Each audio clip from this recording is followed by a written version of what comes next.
Segundo Crônicas, capítulo 12.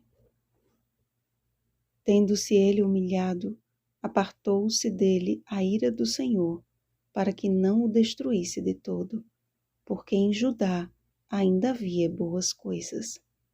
Versículo 12.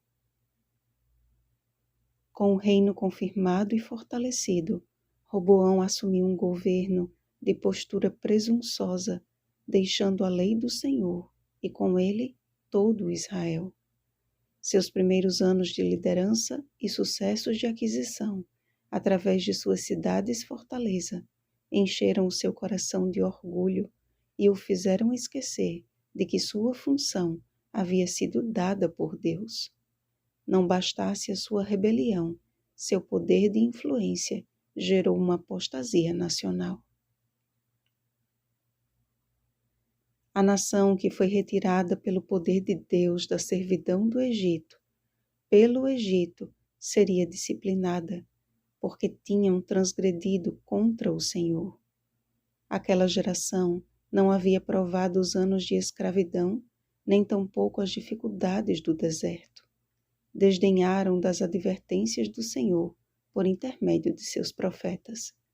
Ignoraram o seu justo governo. Seus líderes assumiram as rédeas de uma nação sem freios. E mediante tamanho descaso para com aquele que tanto os amava, só puderam confessar: o Senhor é justo. Vendo, pois, o Senhor que se humilharam, colocou sobre a sua ira o glorioso peso de sua misericórdia. No entanto, não os deixou em situação tranquila. Permitiu que o Egito os dominasse, para que conheçam, disse Deus, a diferença entre a minha servidão e a servidão dos reinos da terra. Passando pela semelhante experiência de seus antepassados, o fogo da aflição provaria os que de fato eram servos do Senhor. Nesse ínterim, o rei do Egito tomou tudo o que havia de mais valioso em Jerusalém, mas mesmo diante de um cenário nada promissor, houve uma significativa mudança na vida de Roboão, e em Judá ainda havia boas coisas. Em toda a Bíblia há um forte apelo pessoal. A salvação é individual e você e eu precisamos desenvolver um relacionamento íntimo e singular com Deus. Ele tem formas diferentes e criativas de alcançar corações e cada vida é de particular importância para o céu. Há, porém, outra peculiaridade que encontramos em ambos os testamentos: a responsabilidade da liderança.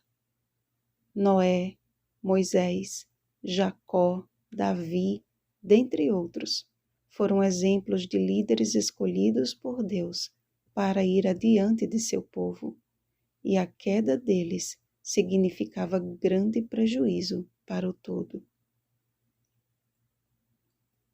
Assumir um cargo de liderança, e principalmente de liderança espiritual, requer no mínimo 3 requisitos: ser completamente submisso a Deus, saber ouvir e saber calar.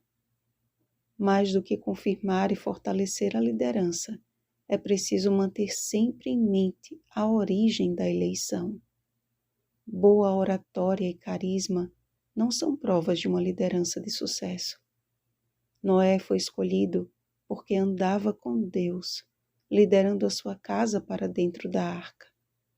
Moisés foi chamado quando não tinha capacidade alguma para guiar o povo. Jacó foi nomeado príncipe de Deus após uma noite de luta e humilhação. Davi foi chamado homem segundo o coração de Deus após se humilhar e confessar os seus pecados. Em tempos de crise iminente, o Senhor olha para a terra e segura os 4 ventos, porque ainda consegue ver boas coisas. Não necessitamos de críticos de plantão, que acima de expor os pecados dos líderes, promovem vexame ao nome de Deus. Necessitamos de líderes espirituais cujo caráter reflita o flavo ouro da presença do Espírito Santo, cuja influência conduza a Igreja de Deus a ser o que foi chamada para ser. A Igreja do Deus vivo, coluna e baluarte da verdade. 1 Timóteo capítulo 3, versículo 15. A fim de que sejamos considerados por Deus como as boas coisas do tempo do fim. Sigamos, pois, o conselho de nosso Supremo Líder. Vigiai e orai. Mateus capítulo 26, versículo 41. Um bom dia da preparação, Igreja de Cristo Jesus. Oremos pelo batismo do Espírito Santo. Oremos uns pelos outros. Rosana Garcia Barros.